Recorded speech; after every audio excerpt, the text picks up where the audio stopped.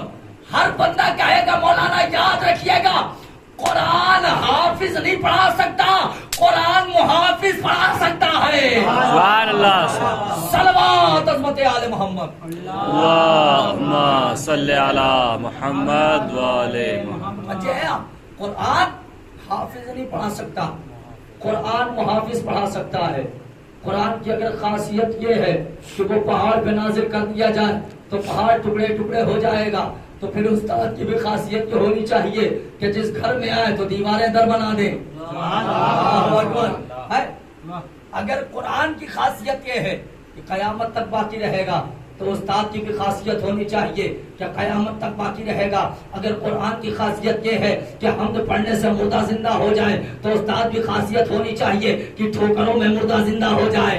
جیسا قرآن ہوتا ہے ویسا استاد ہوتا ہے, جیسی کتاب ہوتی ہے ویسا استاد ہوتا ہے. اب آئیے دیکھیں قرآن مجید میں سورہ والفجر میں آیت نمبر 27 ہے, اللہ اعلان کر رہا ہے یا ایتھا النفس المطمئنہ ارجعی الی ربک راضیۃ مرضیہ.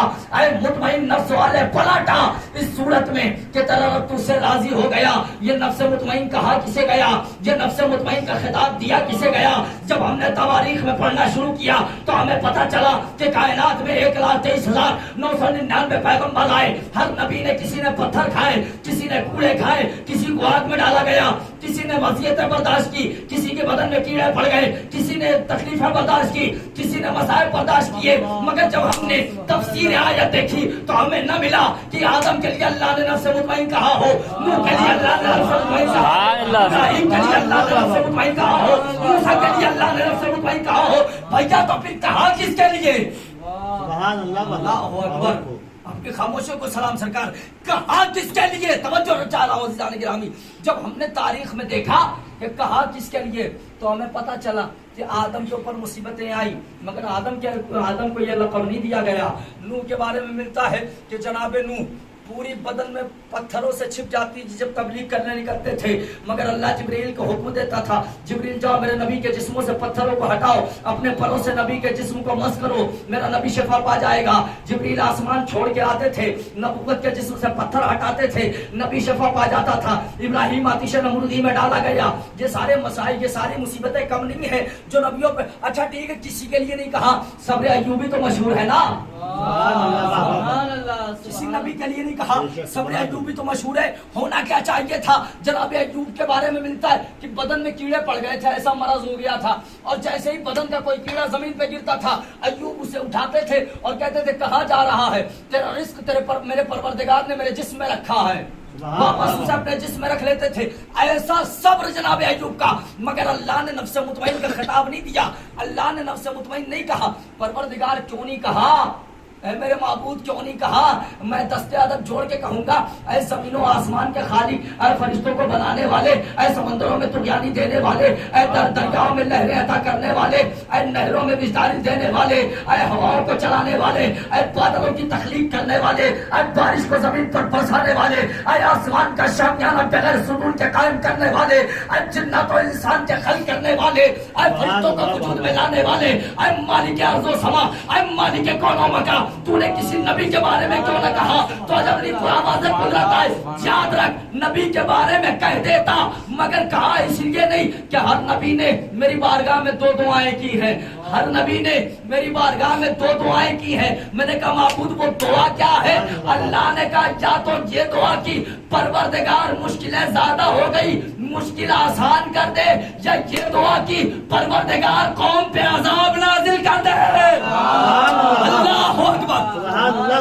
متوجہ رکھیے گا.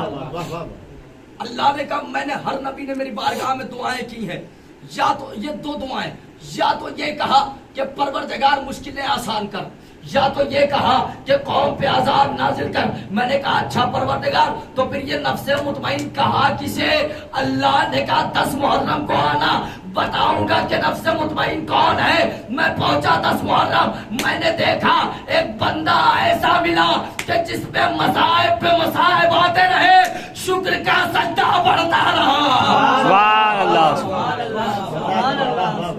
صلوات عظمت آل محمد. اللہم صلی علی محمد والے محمد. یہ ہے آپ جس پہ مصائب آتے رہے, ظلم پہ ظلم ہوتا رہا, شکر کا سجدہ بڑھتا رہا. اور یہ شکر کے سجدے کا نتیجہ ہے کہ اللہ کہہ رہا ہے نفس مطمئن. قسم خدا کی کیا ناز اٹھایا ہے پروردگار عالم نے امام حسین علیہ السلام کا, کیا ناز اٹھایا ہے. اور صرف اللہ نے نہیں اٹھایا بلکہ رسول اللہ نے بھی اٹھایا ہے. متوجہ رہیے گا عزیزان گرامی, میں آپ کو حسین سمجھا رہا ہوں اس رخ سے. کبھی کبھی حسین ایسے بھی سنا کریں کہ حسین کی ذات کیا ہے, حسین کا وقار کیا ہے, حسین کی منزلت کیا ہے. یاد رکھیے گا انسانی مزاج یہ ہوتا ہے کہ انسان سر اٹھانا پسند کرتا ہے, سر جھکانا پسند نہیں کرتا. یہ انسانی فطرت ہے, انسان کا مزاج یہ ہے کہ اگر آپ سے کوئی کہے کہ صاحب آپ ہمارے ہاں آئیے اور سر جھکا کے رہیے, کوئی بندہ پسند کرے گا؟ کسی کو یہ بات گوارا ہوگی, کسی کو منظور ہوگا؟ نہیں. کیوں؟ کیونکہ انسان اپنے آپ کو بلند سمجھتا ہے اور فطرت انسانی کا تقاضا یہی ہے کہ سر اٹھانا سیکھو, سر جھکانا نہ سیکھنا. اور توجہ, جو بندہ کہیں سر نہیں جھکاتا ہماری نگاہوں نے دیکھا وہ بھی در حسین پہ سر جھکا رہا ہے. اللہ اکبر. جو بندہ دنیا کے کسی بھی کونے میں اپنا سر نہیں جھکاتا وہ بھی در حسین پہ آ کے سر جھکا رہا ہے. میں اسے سوال کروں گا, یہ بتا تجھے کیا ہو گیا ہے؟ کل جب میں نے تجھے اپنے یہاں بلایا تھا اور کہا تھا سر جھکا کے لے, تو تو نے کہا تھا میرا ضمیر اس بات کی اجازت نہیں دیتا کہ میں اپنے سر کو جھکا کے رکھوں, میرا دل اس بات کی اجازت نہیں دیتا کہ میں اپنے سر کو جھکا کے رکھوں. میرے والدین نے مجھے سر جھکانا نہیں سکھایا, میرے رہبر نے مجھے سر جھکانا نہیں سکھایا. میں نے کہا تو پھر جہاں کیوں آ کے سر جھکا رہا ہے؟ تو وہ بندہ کہتا ہوا نظر آئے گا تجھے پتا نہیں ہے. ارے یہی تو وہ در ہے کہ جس نے سر اٹھانا سکھایا ہے. اللہ اکبر. صلوات پڑھے عظمت آل محمد. صلی علی محمد والے محمد. یہی تو وہ در ہے کہ جس نے سر اٹھانا سکھایا ہے. یہی تو وہ دہلیز ہے. کیا ناز اٹھایا قسم خدا کے پروردگار عالم نے. آپ محسوس تو کریے کہ عظمت حسین کیا ہے, وقار حسین کیا ہے. ساری کائنات جس کی رضا کے لیے تڑپ رہی ہے وہ اللہ کہہ رہا حسین تم مجھ سے راضی ہو جا. محسوس کریں آپ, قسم خدا کی یہ عظمتیں کسی کو نہیں ملی ہیں. ساری کائنات جس کی مرضی کے لیے پریشان ہے, دنیا تڑپ رہی ہے کہ اللہ راضی ہو جائے, وہ اللہ کہہ رہا ہے میرے حسین تم مجھ سے راضی ہو جا. عظمت حسین کا تو اندازہ لگائیں کیا ناز اٹھایا ہے. میں یہاں مجلس پڑھ رہا ہوں, ممبر پہ بیٹھا ہوں, میرا بیٹا داخل ہو جائے, گیٹ پر اس کا پیر لڑکھڑا جائے, وہ گر جائے. اب آپ انصاف سے بتائیں کیا مجھے مجلس چھوڑ کر ختم کر کے ممبر سے اتر کر اسے جا کے اٹھانے کی ضرورت ہے یا نہیں؟ توجہ نہیں نا. کیوں؟ کیونکہ اتنے طلاب بیٹھے ہوئے ہیں, اتنا بڑا مجمع, کوئی بھی بندہ اٹھے گا اسے اٹھائے گا, آغوش میں لے گا, خاموش کرائے گا, پیار کرے گا, پھر بھی نہیں چپ ہو رہا ہے باہر لے کے چلا جائے گا, کوئی ٹافی یا چاکلیٹ کچھ دلا دے گا, اسے چپ کرانے کی کوشش کرے گا. ہے یا نہیں ہے؟ مجھے مجلس چھوڑ کے اترنے کی ضرورت نہیں ہے, ممبر چھوڑ کے اترنے کی ضرورت نہیں ہے. کوئی بھی ایک بندہ اٹھے گا اسے خاموش کرا کے لا کے بٹھا دے گا. اب عزیزان گرامی بات ہو رہی ہے وحدانیت کی, خطبہ ہو رہا ہے رسول کا, ممبر پہ رسول ہے, مسجد نبوی ہے, صحابہ اکرام کا مجمع ہے, حسین مسجد کے دروازے پر زمین پہ آ گئے. تاریخ نے لکھا رسول نے خطبہ توڑا. اگر نماز کی بات ہو رہی تھی نماز کی بات کو روکا, اگر روزے کی بات ہو رہی تھی روزے کی بات کو منقطع کیا, اگر حج کی بات ہو رہی تھی تو حج کی بات کو چھوڑا, اگر زکات کا پیغام تھا تو اسے توڑا. توڑنے کے بعد ممبر سے اترے, حسین کو اٹھایا. میں نے کہا یا رسول اللہ کر کیا رہے ہیں آپ خطبہ دے رہے ہیں, وحدانیت کا اعلان کرا رہے ہیں, سب کو وحدانیت سمجھا رہے ہیں, آپ کو اترنے کی کیا ضرورت ہے؟ اتنے صحابہ ہیں, مسجد